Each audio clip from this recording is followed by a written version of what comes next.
I'll never forget the way. Her jaw dropped when the handcuffs were slapped onto her wrists like the universe had betrayed her. But to understand how we got there, let me rewind. It all started on a sunny Saturday morning in Willow Creek, one of those neighborhoods where lawns are always trimmed, fences freshly painted, and every mailbox is exactly the same shade of beige. I had just moved in 2 months ago. After years of saving, grinding at my job and skipping every vacation imaginable, I had finally bought my dream house. And with it, my dream car. A midnight blue Dodge Challenger Hellcat, complete with custom black rims and a growl that made heads turn. That morning, I was outside, polishing the hood, admiring the flawless finish when she appeared. Karen, president of the Willow Creek Home Owners Association and self-appointed enforcer of all things orderly. She had a walk like she owned every square inch of the neighborhood and an expression like she constantly smelled something foul. "Excuse me," she said, planting herself directly in front of my driveway. Her arms were crossed like a school principal catching a student texting in class. "I need the keys to that car. Now." At first, I laughed.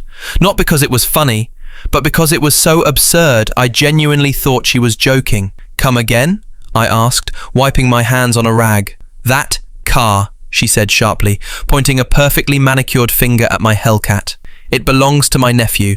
He had it stolen last year in Arizona, and this looks exactly like it. I'm giving you a chance to hand it over before I involve the authorities." I blinked, unsure how to respond. "Ma'am, this is my car.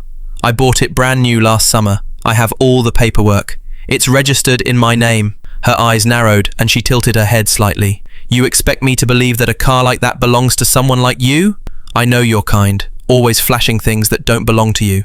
I stared at her in disbelief. "I really hope you didn't mean what I think you meant." Before she could respond, she pulled out her phone. "I'm calling the police.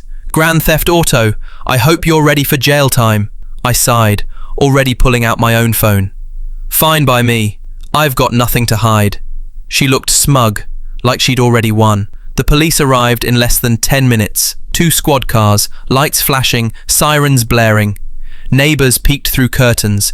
A couple even stepped outside, pretending to water plants while clearly eavesdropping. Karen ran toward the officers like a damsel in distress, putting on an Oscar-worthy performance. "Thank goodness you're here. That man stole my nephew's car. He's dangerous, and he tried to threaten me when I confronted him." The officer, a tall guy with sunglasses and a clipboard, approached me calmly. "Sir, we've had a report of a stolen vehicle. Can you provide proof of ownership?" "Absolutely," I said, already opening my glove box and pulling out the title, registration, and insurance. "I also have the receipt from the dealership and pictures of me picking it up from the lot last year." While he looked over my documents, Karen was still going off behind him. "Don't believe anything he says. My nephew's car was this exact colour and model. He even had black rims, just like that." Another officer checked the VIN on the car against the one on my paperwork. After a few moments, he nodded. "Everything checks out. This vehicle is legally registered to this gentleman and was purchased over a year ago. Do you have any documentation to support your claim?" Karen blinked, thrown off. "Not with me, but I can show you old photos. The cars are identical. It must be stolen." "Ma'am," the officer replied, "you called in a felony-level crime without any actual evidence. That's serious." She wasn't backing down. No, he's lying. The documents must be fake. Look at him. He's probably got a garage full of stolen vehicles." The officer raised an eyebrow. "We've verified the documents through our database." That's when she snapped. Without warning, Karen lunged forward and tried to yank the keys from my hand. She actually scratched my wrist in the process. "Give them to me. I know you stole it." The officers immediately moved in, pulling her away. "Ma'am, step back. Right now." "I'm the HOA president," she screamed. "I have authority here. You can't arrest me. That car is mine." But by then, it was already over. They placed her in cuffs right in front of everyone. Phones were out, neighbours filming, the same people she had scolded for leaving garbage cans out too long or trimming hedges a half-inch too short. Her humiliation was delicious.